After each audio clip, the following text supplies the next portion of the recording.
Chapter 1. Janet Howell clapped her hands impatiently. "This meeting of the unicorns will now come to order," she said.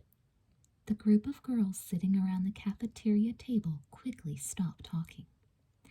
Jessica Wakefield, a sixth grader and one of the youngest members of the club, sat up attentively. Ever since she'd been asked to join the unicorns at the beginning of the school year, she'd felt very special. All of the school's most popular girls belonged to the club. Jessica glanced around the table and smiled to herself. Her identical twin, Elizabeth, was probably home by now, curled up with a good book. With the same long blonde hair and blue-green eyes, Jessica and Elizabeth were so much alike it was nearly impossible to tell them apart. But the two 12-year-old girls couldn't have been more different. Elizabeth would have nothing to do with the unicorns. "All they ever do is talk about clothes and boys," she once said. Elizabeth preferred working on the Sweet Valley Sixers, the sixth-grade newspaper at Sweet Valley Middle School. Jessica glanced at her friend Ellen Reitman and tapped her foot impatiently. She and Ellen had planned to go shopping at the Valley Mall that afternoon to expand their purple wardrobes. Purple was the unicorn's favorite color, and Jessica tried to wear at least one purple thing every day. But at the rate this meeting was going, the stores would be closed before they got to the mall. Janet waited until she was sure she had everyone's attention before she spoke. "We have got to do something about our treasury funds," she began. "There is no way we can sponsor a dance in 1 month with only $13. Jessica sighed. This was going to take forever. She absolutely hated it when the unicorns discussed fundraising. No one could ever agree on a project. Leela Fowler raised her hand. "I have an easy solution," she said. "Why don't we collect all our old toys and sell them? I have lots that I never even use." Everyone groaned. Only Leela would keep a room full of unused toys. The Fowlers were one of the wealthy families in Sweet Valley, and Leela always got whatever she wanted. Mary Chiaccio raised her hand. Although Mary was a seventh grader, she and Jessica had started to spend more time together lately. "How about a celebrity cookbook?" she said. "Each one of us will write to a movie star and ask him or her to send their favorite recipes. We can type them up and sell them." "What a great idea," said Janet. The rest of the girls nodded enthusiastically. Jessica raised her hand. "I'll volunteer to do the typing," she said. "I have an electric typewriter."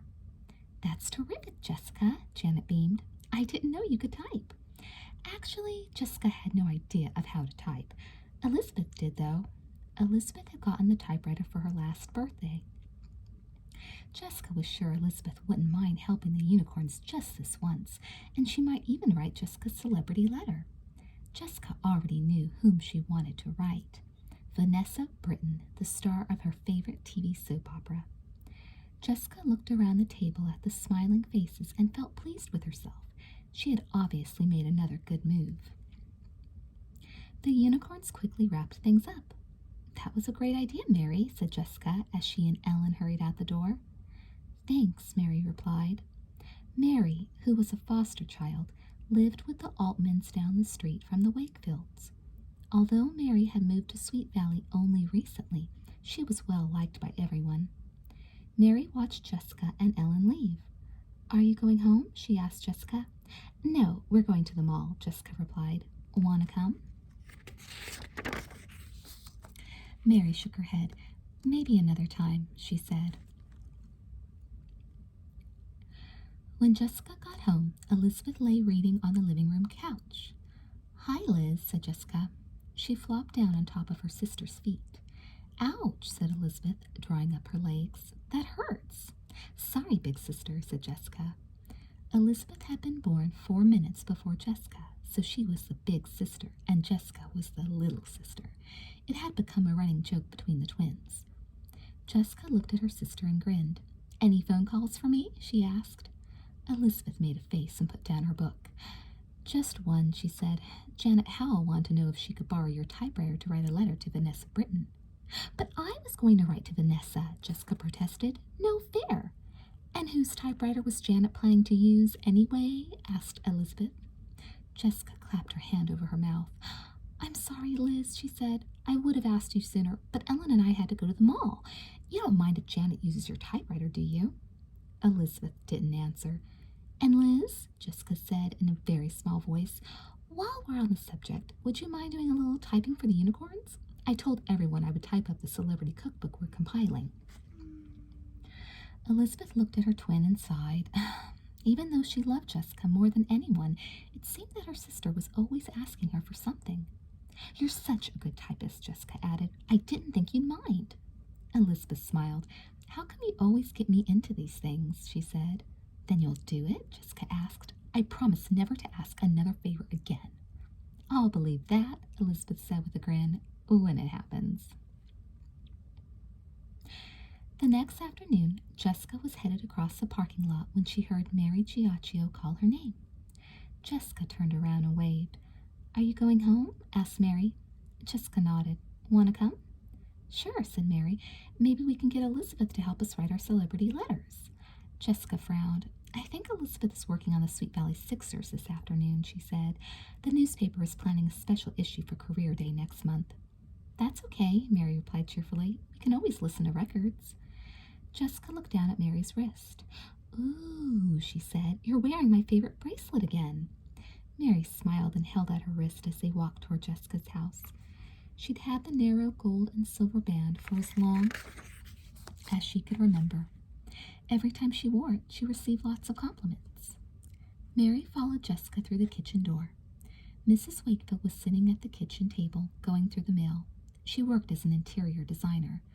Hello, Mrs. Wakefield, Mary beamed. Mrs. Wakefield put down her mail. Hello, Mary, she replied. How have you been? Fine, she said. Have you heard about the celebrity cookbook we're writing? Mary started telling Mrs. Wakefield all about her idea. Would anyone care for a soda? Jessica interrupted. Mrs. Wakefield looked up. No, thank you, she smiled. She and Mary continued their conversation. Just then, Stephen Wakefield barged into the kitchen. A celebrity cookbook? He hooted after hearing part of the conversation. You've got to be joking. Since when do movie stars cook? This happens to be a private conversation, Stephen, Jessica said. She squeezed her chair in next to Mary's. Sometimes her brother was the world's biggest pain. And why would a movie star want to write to a lowly sixth grader? Stephen continued. Jessica's eyes narrowed. Stephen, that's enough, said Mrs. Wakefield. She glanced at the kitchen clock. Oh, gosh, where did the time go? She said. I've got to make some phone calls before the end of the business day. She grabbed her appointment book and left the kitchen. Why don't we work on our letters? Mary said. I'm going to write to Brett Savage. How about you, Jessica? Janet Howell stole Vanessa Britton from me, Jessica grumbled. Maybe I'll try Parker Smith. He's cute. Before long, Jessica and Mary were busy composing, and Jessica had forgotten about Stephen.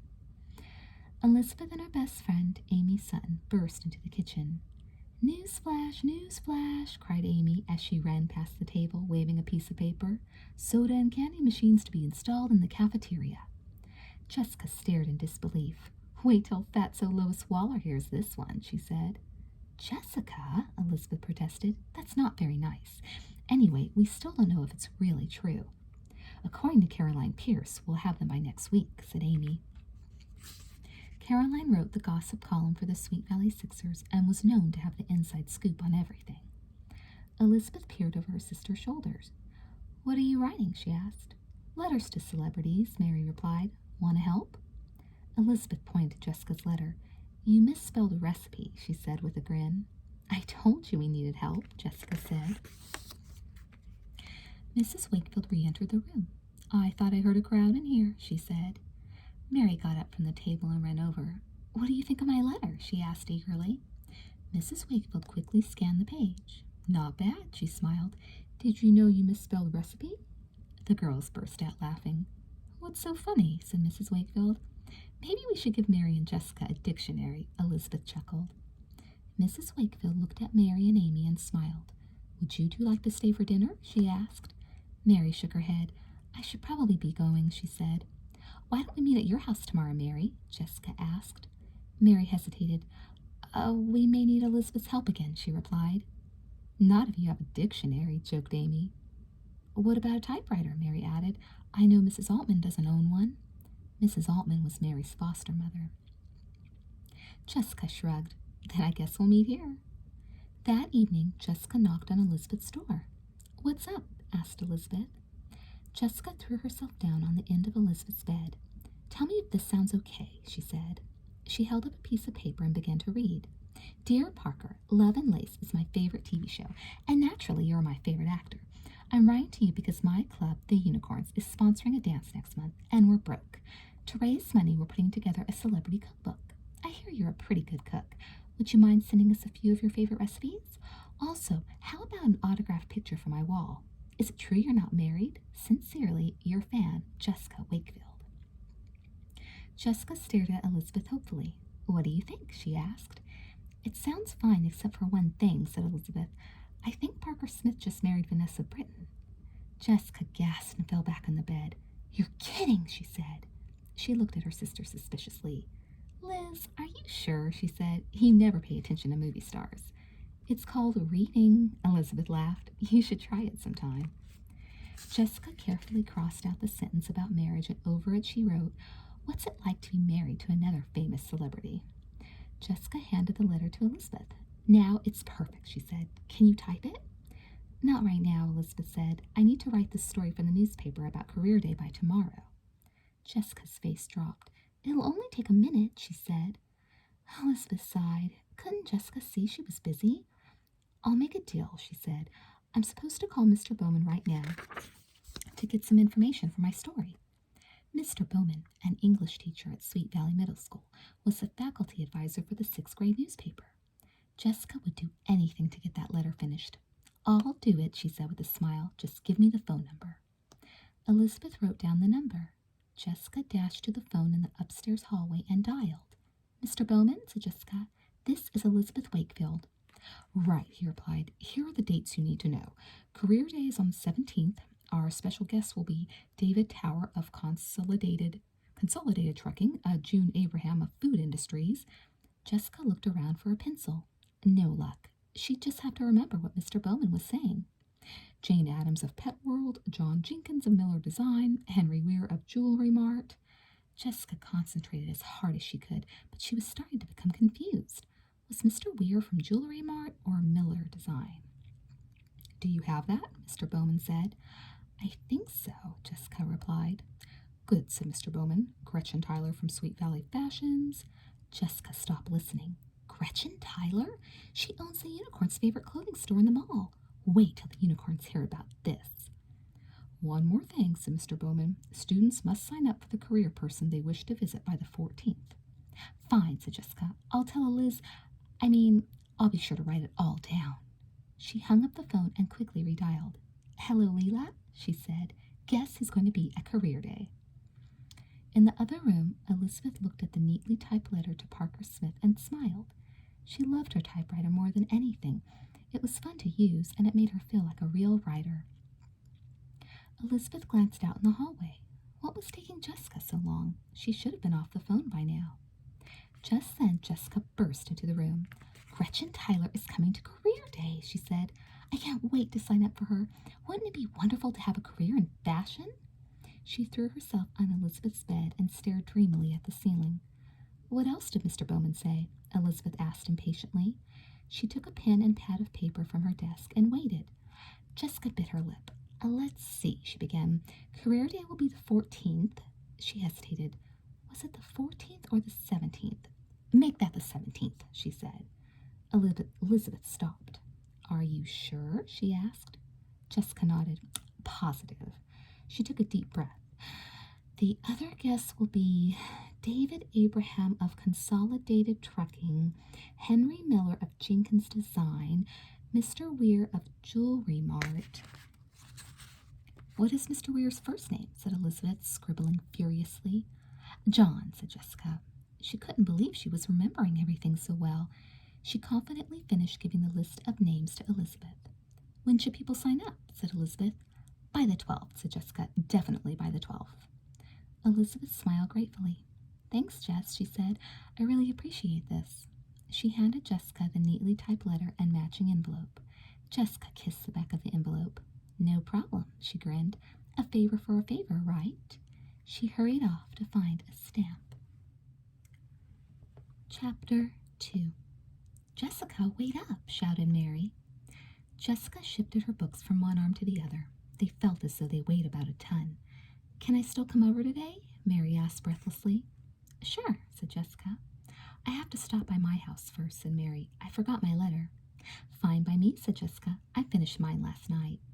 She gave Mary a significant look. Did you know Parker Smith is married to Vanessa Britton? Of course, Mary replied. Doesn't everybody? The girls strolled up the spacious walk to the Altmans' front door. Oh, wait here, said Mary. I'll be out in a minute. Jessica sat down on the doorstep. Several minutes passed. The door opened. Mary, said Mrs. Altman. Jessica stood up. Hi, Mrs. Altman, she said. It's Jessica Wakefield. Mary will be down in a minute. We're going over to my house to finish our celebrity letters. Mrs. Altman looked puzzled. Celebrity letters? She said.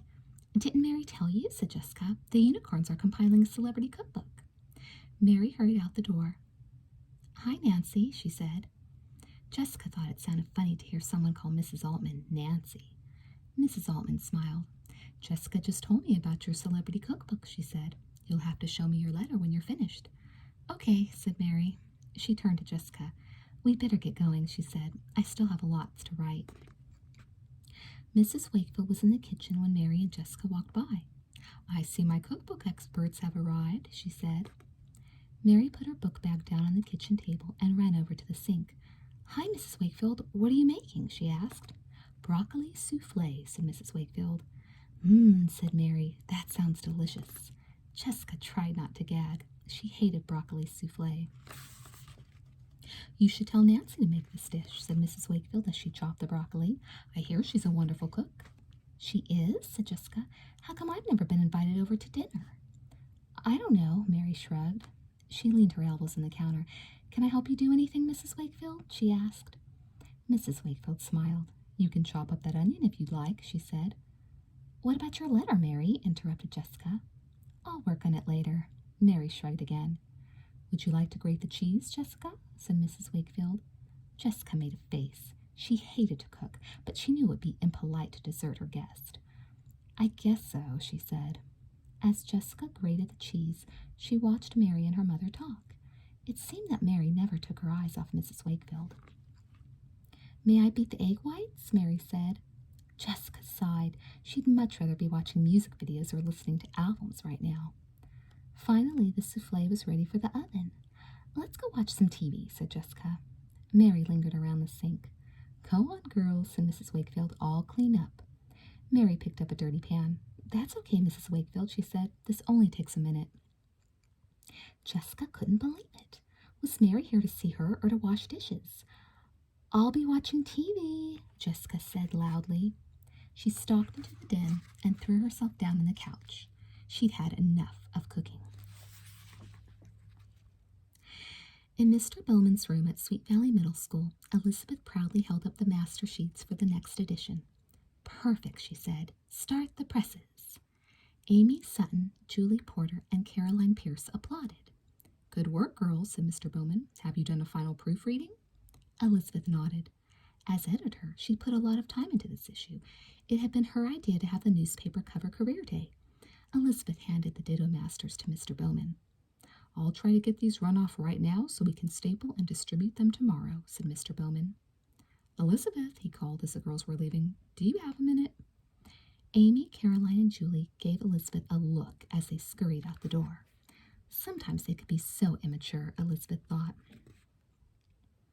Mr. Bowman shuffled a few papers around on his desk. I wanted to tell you what a terrific job you've been doing as editor, he smiled. I think we have a really top-notch newspaper. Thanks, Elizabeth grinned. Mr. Bowman handed her a piece of paper. Are you familiar with the Los Angeles Newspaper Guild? He asked. Elizabeth shook her head. Every year the Guild sponsors a competition for school newspapers, he said. The prize for the best middle school newspaper is $100. I think we have a good shot at winning. Elizabeth was speechless. The Sweet Valley Sixers a statewide winner? What an honor that would be. What do we need to do to enter? She said eagerly. The first step is to submit a recent issue, Mr. Bowman replied. He held up the master. I think this issue will make a good entry, don't you? Elizabeth nodded happily. Wait until I tell the other girls. When Elizabeth got home, she found Jessica watching TV in the den. Where's everyone else? She said. How should I know? Jessica said crossly. Elizabeth ran into the kitchen. Hi, Mary. Hi, Mom, she said. What was Mary doing there? Mom, guess what? We're entering the Sweet Valley Sixers in a school newspaper competition. Mr. Bowman thinks we're good enough to win. Elizabeth, that's wonderful, said her mother. I'm really proud of you. Elizabeth beamed. Also, I'm staying late tomorrow at school. Amy and Julie are throwing a surprise birthday party for Mr. Bowman after we finish distributing the paper. Caroline Pierce found out he's going to be 27 years old. Mrs. Wakefield laughed. How in the world did she discover that? He went to high school with Mrs. Pierce's younger sister, Elizabeth replied. You should see his old yearbook picture. He had really long hair and glasses. Elizabeth suddenly stopped talking and stared at Mary. Are you doing dishes? She said. I'm almost finished, Mary replied. I'm just helping your mom. Mrs. Wakefield dried her hands with a dish towel. We should have Mary over more often, she grinned. Don't you agree? That evening, Elizabeth was tackling a difficult math problem when Jessica barged through the door. Liz, Janet Howell just called, she said. She's coming over tomorrow to use the typewriter. But it's not here, said Elizabeth. I took it to school today to type up the newspaper. That old manual one we used to use was just the worst. But I promised, Janet, Jessica said. Can't you bring it home tomorrow? Said Jessica. Elizabeth shook her head. I'm staying late after school, she replied. It's Mr. Bowman's birthday. No problem, Jessica persisted. I'll pick it up myself. Just tell me where you left it. Elizabeth put down her pencil. Sometimes Jessica could be so demanding. Meet me in Mr. Bowman's room at 3 o'clock, she said. Jessica hugged her sister. Thanks a million times, Liz, she said. I promise I'll take really good care of it. The next afternoon, Jessica was hurrying to Mr. Bowman's room when she ran into Mary. Mary seemed really happy to see Jessica. Where are you going? She asked. I haven't seen you today. I have to pick up my typewriter, Jessica replied. Elizabeth borrowed it yesterday to type the newspaper. Mary smiled shyly. Do you need help carrying it home? She asked. Jessica hesitated. That's okay, she said. I can manage. Janet is coming over this afternoon to type up her letter. Mary lingered by Jessica's side. I need to type my letter too, she said. Janet is a pretty slow typist, said Jessica. It may take her a long time. That's okay, Mary replied. I can always do something else while I'm waiting. Mary followed Jessica into Mr. Bowman's room. Elizabeth was standing on a desk, hanging crepe paper streamers. Hi, Jess. Hi, Mary, she said. Good thing both of you showed up. This typewriter weighs a ton. Before Jessica could say anything, Mary rushed over and picked the typewriter up. Come on, Jessica, she said. We don't want to miss Janet. 20 minutes later, Mary and Jessica struggled through the Wakefield's kitchen door. Anybody home? Called Jessica. There was no response. As Jessica set the typewriter on the kitchen table, she suddenly realized that she'd forgotten to ask Elizabeth how to use it. She wasn't even sure how to get the case open. Jessica fiddled with the latch for several minutes. Here we go, she said finally.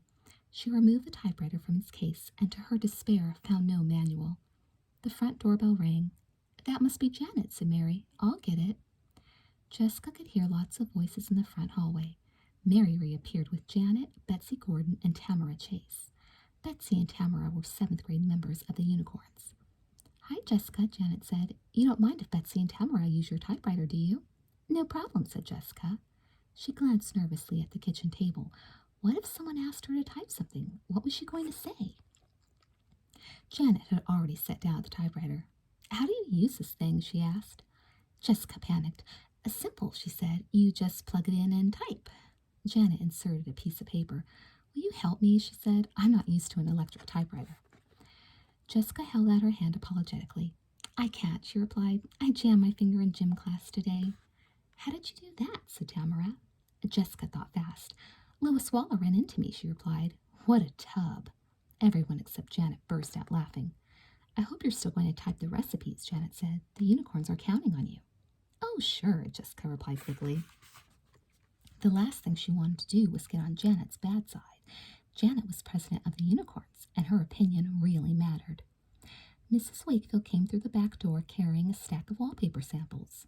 Celebrity cookbook time? She asked, smiling.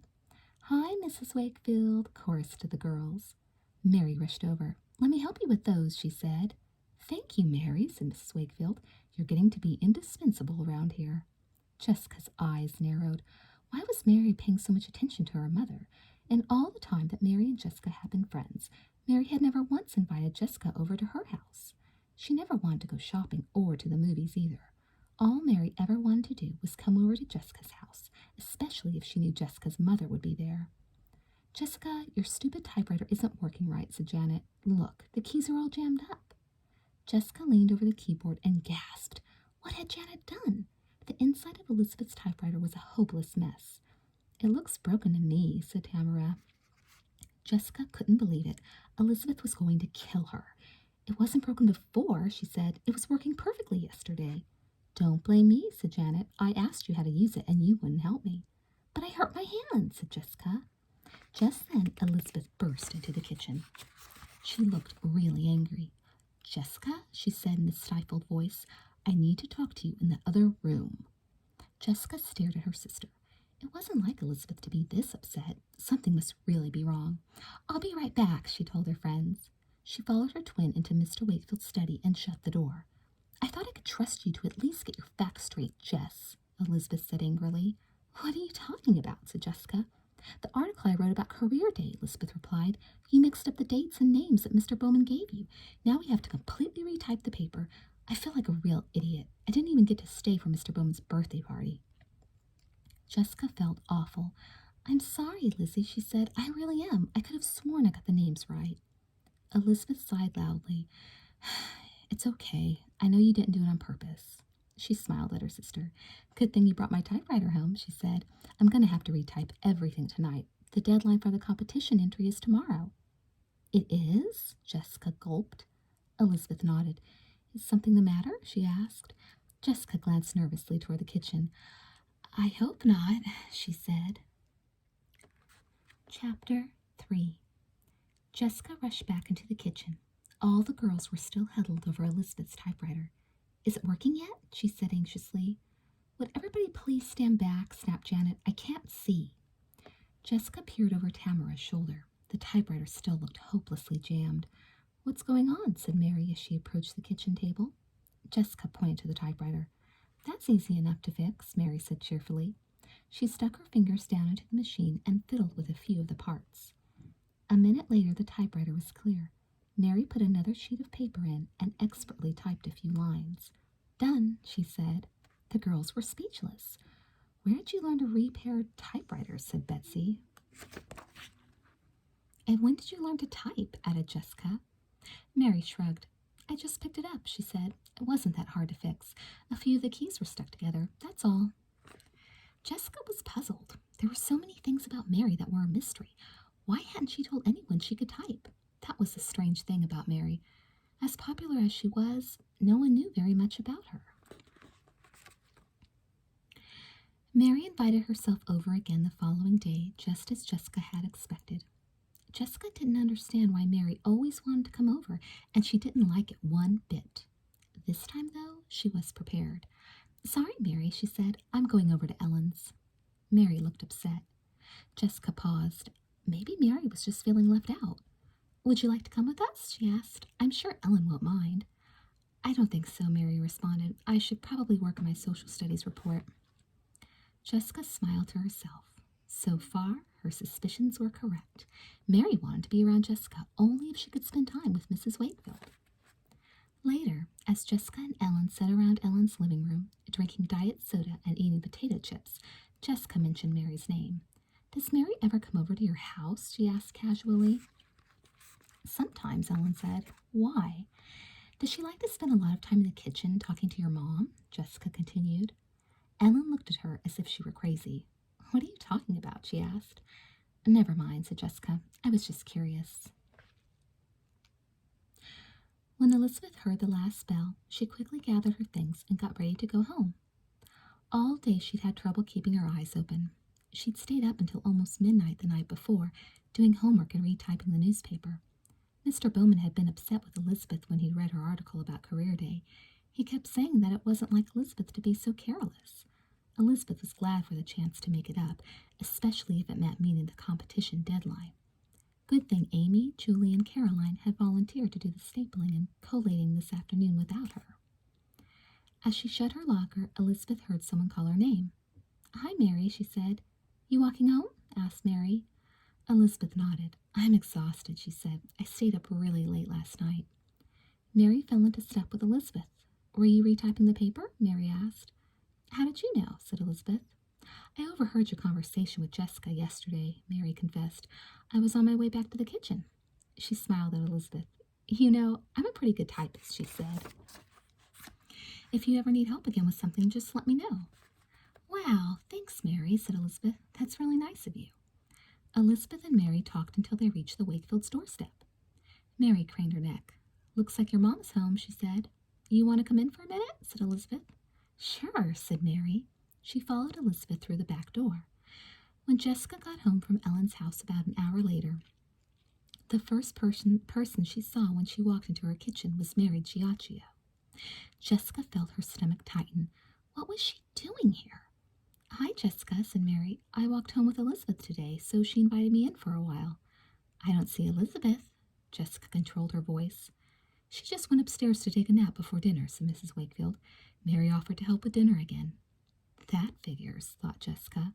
"Do you want to clean the mushrooms, dear?" said Mrs. Wakefield. Jessica made a face. She was beginning to wonder if she was going to spend the rest of her life in the kitchen with her mother and Mary. Mary dried her hands with a dish towel. "I've got to be going," she said. "Nancy is probably wondering what happened to me." She turned to Jessica and smiled. "I finally finished my letter to Brett Savage," she said. "Maybe tomorrow I can come over and type it." Mary seemed so nice, so sincere. Even though Jessica was angry, she knew it was impossible to say no. "All right, I'll see you after school," she muttered. Mary practically danced out the kitchen door. "Good night, Mrs. Wakefield. Good night, Jessica," she said. "Tell Elizabeth I said goodbye." Mrs. Wakefield watched Mary leave and smiled. "Mary's such a nice girl," she said. "We should have her over more often."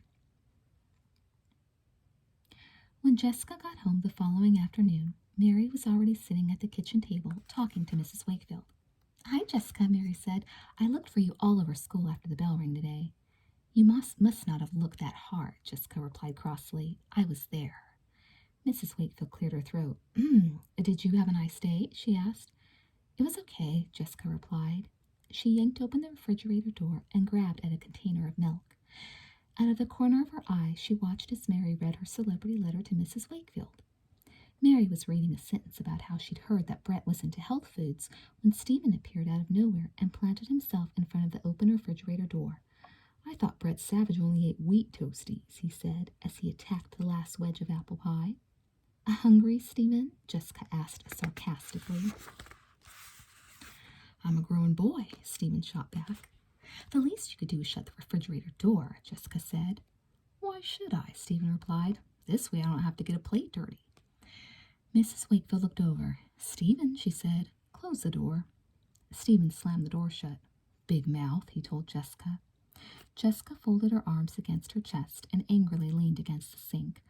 Why wasn't anyone paying attention to her? She peeked back over at her mother and Mary. Mrs. Wakefield was telling Mary how she met Mr. Wakefield. Jessica almost choked. "Haven't we heard that story before?" she said loudly. Mrs. Wakefield looked surprised. "Mary hasn't heard it yet," she said. The phone rang. "I'll get it," Stephen shouted. He practically knocked Jessica over as he lunged for the receiver. "It's some client for you, Ma," he said. "Ma?" said Mrs. Wakefield. She picked up her appointment book. "I'll take it in my room."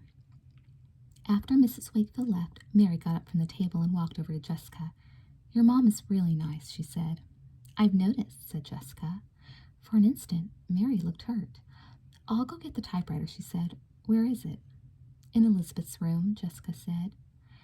Mary returned a couple of minutes later. "Does Elizabeth like horses?" she asked. "She has lots of pictures of them."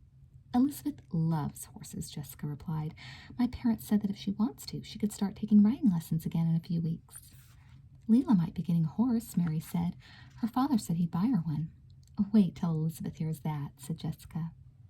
When Mrs. Wakefield returned to the kitchen much later, Mary got up from the table and ran over. "I want to hear the rest of the story about you and Mr. Wakefield," she said. Jessica pursed her lips. Didn't Mary know how to take a hint? "Mary, how did your parents meet?" she asked. There was an uncomfortable silence. I'm not sure, Mary replied. Did you finish typing your letter, Mary? Asked Mrs. Wakefield, quickly changing the subject. Mary nodded. I guess I should be going, she said. She gathered her things together. When are you going to take us up on our dinner invitation? Mrs. Wakefield asked Mary gently. I can't tonight, Mary replied. Another time then, said Mrs. Wakefield. Mary perked up. How about tomorrow? Jessica clenched her fist. Mary had done it again. Fine, said Mrs. Wakefield. We'll be expecting you. That night, as Jessica lay in bed, she tried to think of some way to discourage Mary from coming over. It just wasn't fair that Mary spent so much time at their house. What was the matter with the Altmans? If there were just some way to prevent Mary's coming over without hurting her feelings. Jessica suddenly sat up in bed. She had thought of the perfect excuse.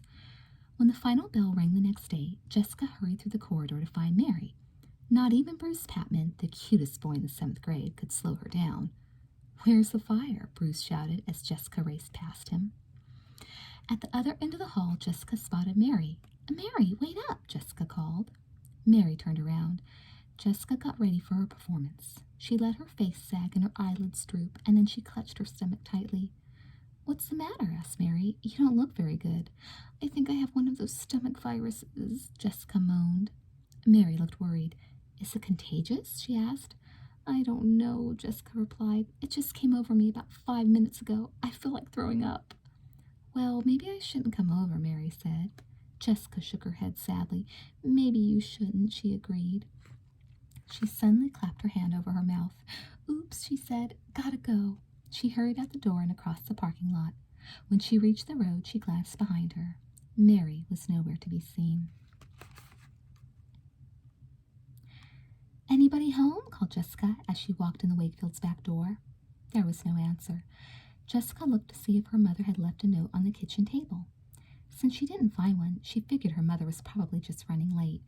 Maybe this would be a good time for her to look for that purple knee sock that was lost somewhere in her room. That way her mother wouldn't come in and say something about her messy room. Jessica pushed open her bedroom door and sighed.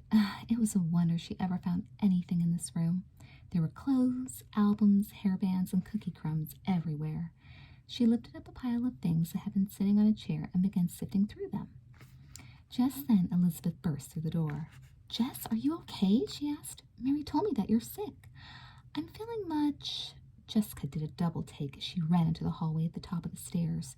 Standing behind Elizabeth was Mary. Worse, Jessica sighed. She couldn't believe it. I told Mary that she could come over anyway, Elizabeth said. We're going to bake cookies together. Too bad you don't feel well enough to have any. Right, Jessica groaned. Can we get you anything? Mary said cheerfully. Sometimes soda helps settle your stomach. All Jessica could think about was crawling into bed and pulling her pillow over her head. I think I just want to be left alone, she said. So much for her brilliant plan. Chapter 4. A few days later, Elizabeth and Amy were sitting on the cafeteria stage after school, discussing their plans for career day. Amy put down her pencil and lay on her back. Have you ever looked at the stage from this view? She said. I never noticed how many lights were up there. Elizabeth glanced absent-mindedly at the ceiling. Would you like to report on Mr. Weir, Miss Abraham, and Mr. Jenkins? She asked. Sounds fine, Amy replied. She lay very still. Did you notice Mr. Bowman's new tie? She said. He told us that his mother bought it for him, but I don't believe it. I think he has a girlfriend that he isn't telling us about. Maybe he bought the tie himself, said Elizabeth. No way, said Amy. His taste isn't that good. Hi, Amy and Elizabeth, interrupted Lois. She lumbered over to the stage. Are you working on the paper? Amy nodded. We're almost done, she said. Lois peered around the empty cafeteria. Anything going on in here? She asked. Elizabeth shook her head. Not that I know of. Why? Lois shifted her weight from one foot to the other. I heard something about candy machines being installed today, she said. Amy sat up. That's right, she said. Where are they? Mrs. Weiler, the math teacher, walked past. Miss Weiler, said Amy, what time are the soda and candy machines being installed? Mrs. Weiler laughed. That's a good one, she said, as she hurried by. Amy looked at Elizabeth. Do you think Caroline could have made a mistake? Elizabeth grinned. I told you so, she said. Amy lay back down on the stage. That's too bad, she sighed. I was really working up an appetite for a candy bar. Me too, Lois chimed in. We can go to my house, Elizabeth said. We have lots of good stuff in our refrigerator. That is, if Stephen hasn't eaten it all. Amy and Lois nodded enthusiastically. As Elizabeth collected her things, she noticed Mary pass by. Hi, Mary, she called. How's it going? Mary seemed glad to see Elizabeth. What are you doing? She asked. We're going over to my house, Elizabeth said. Want to come? Mary nodded happily. Jessica got back from Leila's house around dinner time. For the past several days, she'd managed to avoid having Mary come over by spending all her time at Leila's or Ellen's.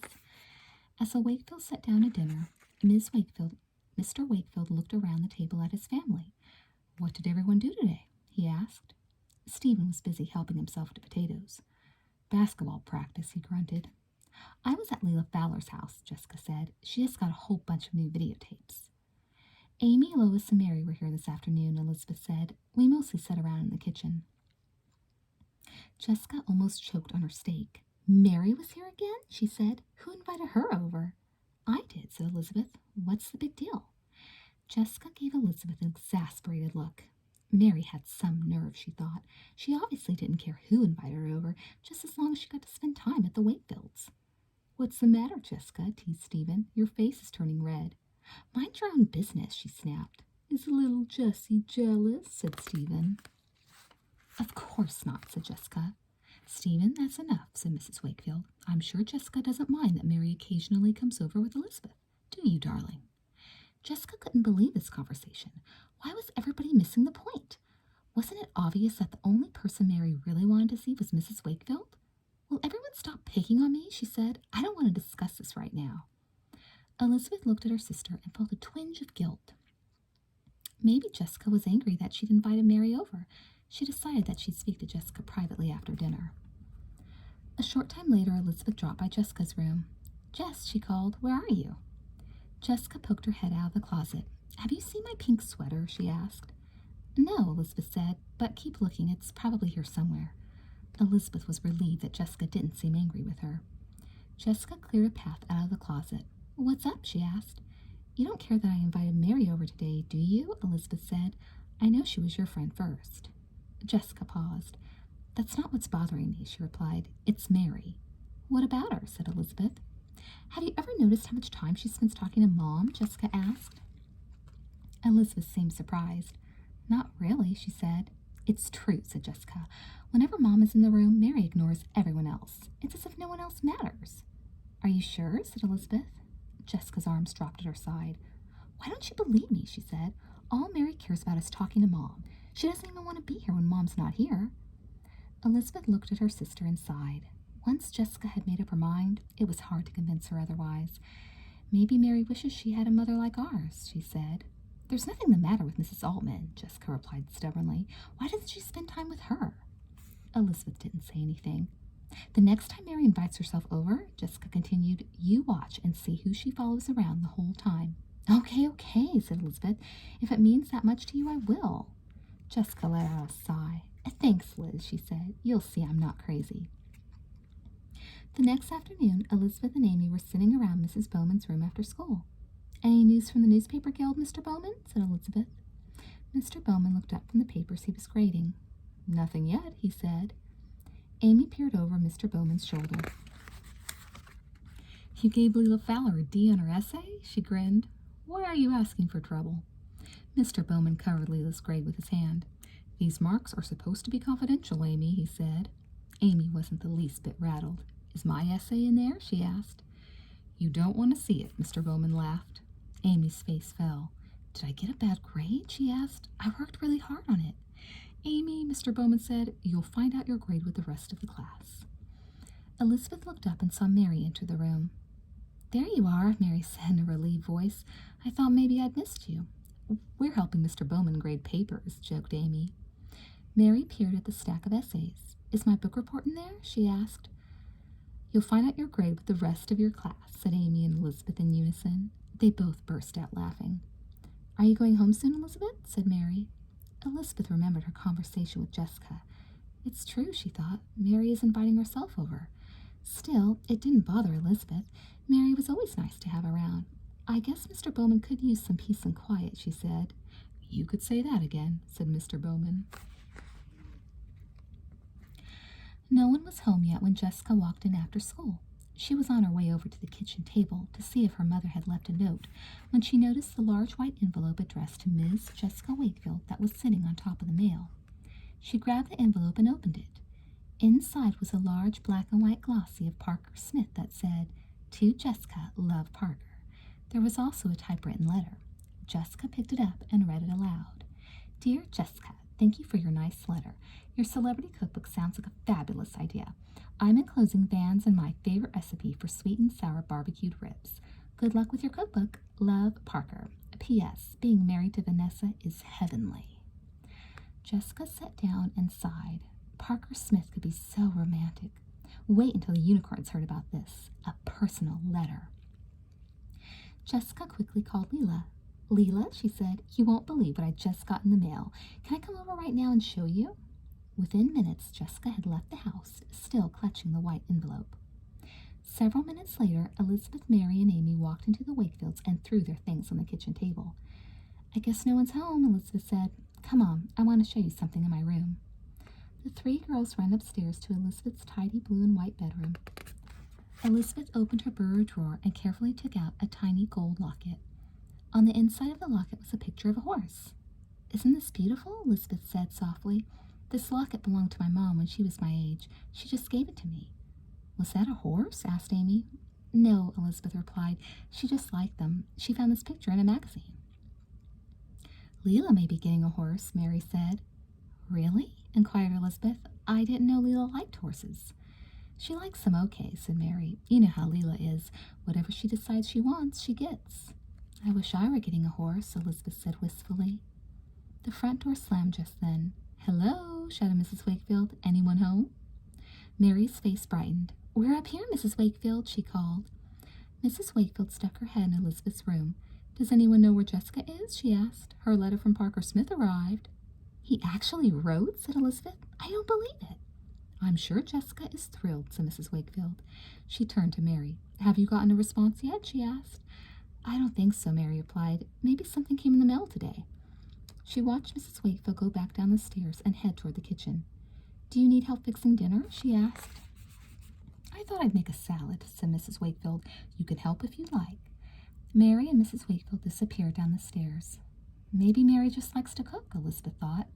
Later, though, Elizabeth noticed that Mary was also helping Mrs. Wakefield out in the garden with the weeding. Nobody ever helped with the weeding. By the time Jessica got back from Leela's, Mary and Amy had gone home. Lizzie, look, said Jessica as she burst into her sister's room. He actually wrote me. She read Parker's letter out loud for the 15th time and then fell into Elizabeth's bed. Suddenly she sat straight up. Liz, has Mom made dinner yet? She asked. We absolutely have to try Parker and Vanessa's favorite recipe tonight. I think Mom and Mary already made something, said Elizabeth. Jessica groaned. Mary, she said. Don't tell me she was here today. She wanted to come over, Elizabeth said simply. Jessica stared intently at her sister. Did you watch how she follows Mom all over the place? She said. Elizabeth didn't answer. It's true, isn't it? Jessica continued. Mary doesn't care which one of us she comes home with. As long as she can spend time with Mom, she's happy. But why should it matter to you? Said Elizabeth. You weren't even here today. It does matter, Lizzie, said Jessica. I don't happen to want to share my mother, especially when Mary has a perfectly good foster mother who cares about her. Jessica kicked off her shoes and lay back in the bed. I don't want her coming over any more, she said stiffly. What do you mean? Elizabeth replied. Jessica looked at her sister straight in the eye. I mean, I don't think either one of us should invite her over any more, she said. But Jess, that's silly, said Elizabeth. Mary doesn't mean any harm. Jessica's face turned red. Liz, I don't like her here, said Jessica. She gives me the creeps the way she hangs around Mom. Elizabeth sighed. All right, she said. If it bothers you that much, I won't invite her over. Jessica seemed relieved. Thanks, Lizzie, she said. I knew you would understand. She gave her sister a big hug. And don't let Mary invite herself over either, she added. After Jessica left the room, Elizabeth sat quietly for a few minutes. She hoped she'd be able to discourage Mary without too much trouble. After all, Mary was such a nice girl. The last thing she wanted to do was hurt Mary's feelings. Elizabeth stared at the door that separated her room from her sister's. Even though she and Jessica were identical twins, sometimes she felt they were totally different. Chapter 5. In Mr. Bowman's classroom the next day, the staff of the Sweet Valley Sixers was hard at work. Career Day was only 2 weeks away, and there was still a lot to be done. In the corner, Julie and Caroline were busy trying to finish an advertising poster. On the other side of the room were Elizabeth and Amy. They had volunteered to coordinate the sign-up booths and were trying to make sure that each booth had the same number of participants. Amy scanned the sign-up sheets. "How's this for original?" she said. "Every single one of the unicorns have signed up for Gretchen Tyler." "The unicorns aren't big on individuality," Elizabeth said with a snicker. "Speaking of individuality, did anyone notice Mr. Bowman's new jacket?" Julie giggled. "Definitely Mr. B's taste," said Amy. "Terrible." "What's wrong with red plaid?" Elizabeth said, trying to keep a straight face. Mr. Bowman hurried through the door. "Hi, Mr. B," said Caroline loudly. "We were just talking about your new jacket." Mr. Bowman grinned. "Do you like it?" he said. "I just bought it on sale." Amy poked Elizabeth in the ribs. "It's very unusual," said Caroline. Mr. Bowman handed Elizabeth an envelope. "This just came for you," he said. "It's from the newspaper guild," said Elizabeth, ripping open the envelope. The newspaper staff crowded around. "What does it say, Elizabeth?" said Caroline. "Dear Miss Wakefield," Elizabeth read, "we're pleased to announce that your paper, the Sweet Valley Sixers, has been chosen as a finalist in the LANG school competition." Elizabeth let out a loud whoop and then read on. "To help our panel make its final decision, please submit another current issue for our judges' consideration. Congratulations and good luck. LANG. Lang." "Wow," said Julie. "I don't believe it." "Wait till everyone hears about this," said Caroline. "That's perfect," said Amy. "Our next issue is Career Day." Elizabeth was ecstatic. "Do you really think we have a chance?" she said. "It looks like a winner to me," said Mr. Bowman. Later, as Elizabeth hurried home to tell her family the good news, she passed by the Altmans. Elizabeth remembered her conversation with Jessica and quickened her step. Just then, the Altmans' front door opened. "Hi, Elizabeth," called Mary. Elizabeth pretended she didn't hear anything and kept walking. "Elizabeth," shouted Mary, "I'm over here." Elizabeth felt trapped. She turned and waved. "Oh, Mary," she said. Mary ran over to the sidewalk. "Is it okay if I come over?" she asked. I'm not sure," said Elizabeth. Mary looked confused. "I have a lot of homework to do," Elizabeth explained. She pointed to her books. "Tons." Mary seemed hurt. "Okay," she said finally. "Maybe some other time." Elizabeth nodded and then hurried on. Saying no to Mary wasn't going to be easy. The next day, when Mary invited herself over, Elizabeth was better prepared. "Oh, wow," she said. "I can't today. The paper's been chosen as a finalist, and I've got so much preparing to do." This time the hurt in Mary's eyes was unmistakable. "That's wonderful, Elizabeth," she said softly. "I hope you win." Elizabeth felt awful. It seemed so mean to deprive Mary of something that obviously made her happy. 2 days later, when Mary approached Elizabeth for the third time, Elizabeth found herself feeling resentful of the position Jessica had put her in. It was obviously upsetting to Mary not to be invited over, and yet she continued to ask. Maybe it would be better for Elizabeth just to be truthful. As Mary walked over, Elizabeth could tell that she already knew the answer. "Hi, Elizabeth," she said. There was an uncomfortable silence. "Is it okay for me to come to your house?" she asked. Elizabeth sighed. "No, Mary, you can't," she said. Elizabeth took a deep breath. "And I'll tell you why," she continued. "Jessica's noticed that whenever you come over to our house, you only want to spend time with our mother." Mary's face turned red. "That's not true," she said. "I've noticed it too, Mary. You always seem to be following our mom around," said Elizabeth. Mary's eyes filled with tears. "I've got to be going," she said. She quickly turned and rushed off. Poor Mary. Now Elizabeth really felt bad. She'd hoped to get some sort of honest answer from Mary, but she'd only upset her friend more. For the next several days, every time Elizabeth saw Mary, Mary looked terribly unhappy. Finally, Elizabeth couldn't stand it any longer. Maybe she could persuade Jessica to change her mind. After all, Mary wasn't hurting anyone. That evening, Elizabeth knocked on Jessica's door. Jessica was busy trying on clothes in front of the mirror. "Which sweater do you think goes better with this skirt?" she asked her sister. "The purple one," said Elizabeth. Jessica held up the sweaters. "But they're both purple," she said. "I know," said Elizabeth. "They both go." "Not necessarily," said Jessica. She tossed the sweaters onto a pile on the floor. The colors need to blend correctly. I bet Gretchen Tyler would know right away which sweater to wear. I saw Mary in the hall today, said Elizabeth, changing the subject. She seems really unhappy.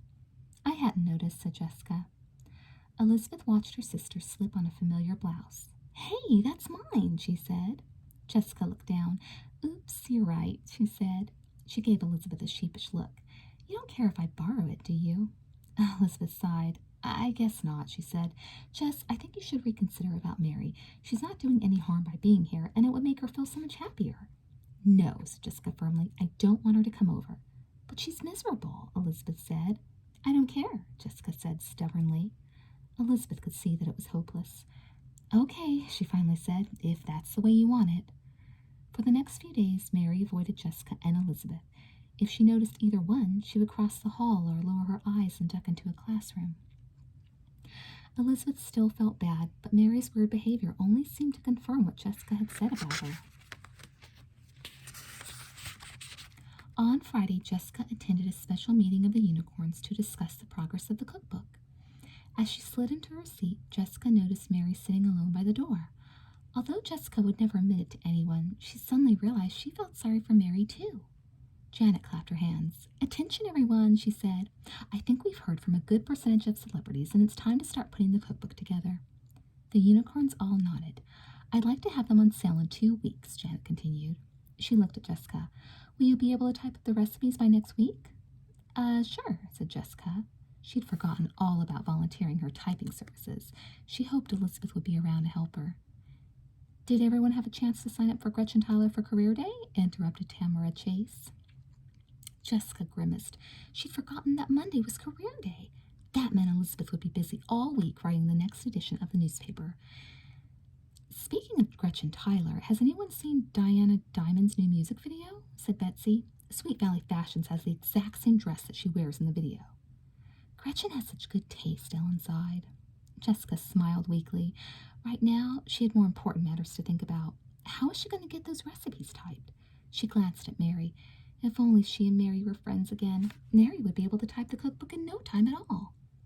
The unicorns finished up their meeting quickly. As Jessica headed out the door, she was surprised to see Mary approach her. Can I talk to you for a minute? Mary asked. I guess so, Jessica replied. Mary handed Jessica a small, brightly wrapped package. I wanted you to have this, she said. What is it? Said Jessica. Open it, Mary replied. Jessica tore off the wrapping paper. Mary, she gasped, it's your gold and silver bracelet. I'm sorry for any misunderstanding, Mary said. I'd like to be friends again. Jessica slid the bracelet onto her arm. It's so beautiful, she said. She watched the light catch the intricately engraved pattern. I've always loved this bracelet, she said happily. I know, said Mary. Jessica didn't have to spend much time considering Mary's offer. Besides, now that she and Mary had made up, maybe Mary could help her type up those recipes for the unicorns. Mary and Jessica walked outside together. Nancy's making zucchini soup and homemade bread for dinner tonight, said Mary. Would you like to come over? Jessica grinned. Okay, she said. I'd like that a lot.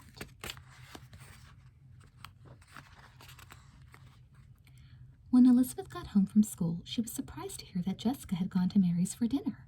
Obviously, the two girls had made up. Elizabeth was curious to learn more. When Jessica got home, she found Elizabeth reading in the living room. Hi, Liz, she said. Elizabeth sat up. Jessica, she replied, what happened between you and Mary? We made up, Jessica replied simply. But I thought you had decided never to invite Mary over again, Elizabeth said. I changed my mind, Jessica said. She casually held out her wrist. Look what Mary gave me, she said. Jess, it's a bracelet that you love, Elizabeth exclaimed. Jessica slid the bracelet off her arm. It's a token of my friendship with Mary, she said. So you've made up, said Elizabeth. Completely, Jessica replied. Monday was Career Day, the big day that Elizabeth had been planning for so long. As Elizabeth hurried down to breakfast that morning, she could hear Jessica frantically calling to her. What is it? Said Elizabeth, poking her head inside Jessica's room. I've lost my beige sandals, said Jessica in a desperate voice. I'm sure they're somewhere in your closet, Elizabeth said. I've looked, Jessica replied. They're not there. She stared at Elizabeth's feet.